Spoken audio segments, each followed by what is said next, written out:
when you start approaching a season, you will discover that the demons that walk in that corridor will begin to know that you are coming. And what they will do is that they will fight you out of that realm.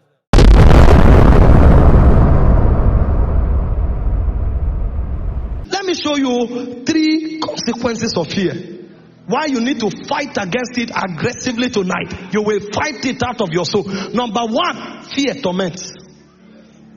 Fear brings torment. 1 John 4:18.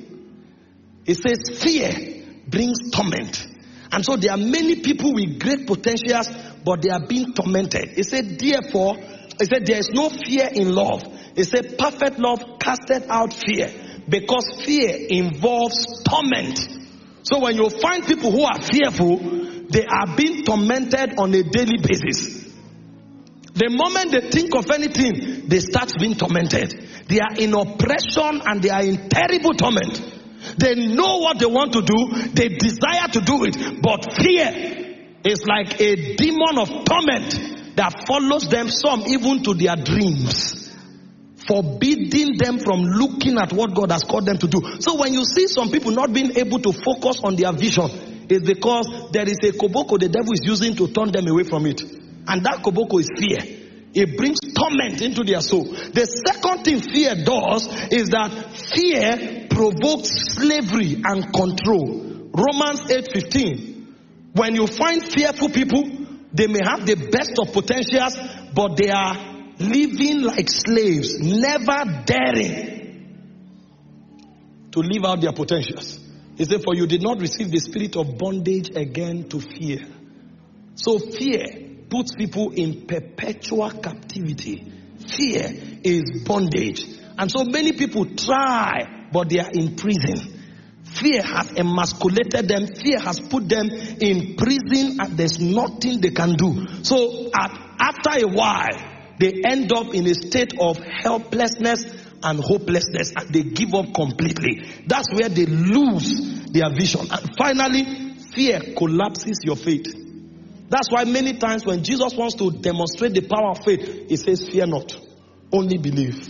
Luke 8:50, fear not, only believe. Fear not, only believe. Because the moment you fear, your faith is immobilized. Meanwhile, it is written that the just shall live by faith. Without faith, we can't please God. Without faith, we can't succeed in this realm. And if there is any weapon that destroys your faith, then that weapon has destroyed you indeed. And that weapon that destroys faith is fear.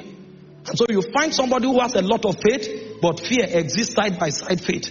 And the moment fear shows up, faith is immobilized. This is why you cannot allow fear to live on your inside, because it's a weapon of the devil. How do you deal with fear? Many scriptures you see here, the Bible says, perfect love casted out fear. If you look at your destiny, and it's not just, I want to be great, I want to have a car. If you look at the future and it becomes, how do I help society? How do I help humanity? How do I glorify God? You will discover that gradually that fear will go away. And so as we teach on how to destroy fear and also teach on how to focus on vision, you are going to see that most of the activities that will be prescribed will be selfless activities. Activities oriented towards love. Because if you don't know how to walk in love, you cannot deal with your fear. And if you focus on your fears, you cannot focus on your dreams. Meanwhile, dreams are meant to be dreamt by even the old. That means we dream until the day we leave this world. And that's why you cannot tolerate fear for a second. I believe you have been blessed by that message. Fear is so dangerous in anybody's life. It is advisable for you to delete all atoms of fear in your life in order for you to grow. For more videos like this, do well to subscribe to this channel and also share this video with all your friends. See you in our next video. God bless you. Ande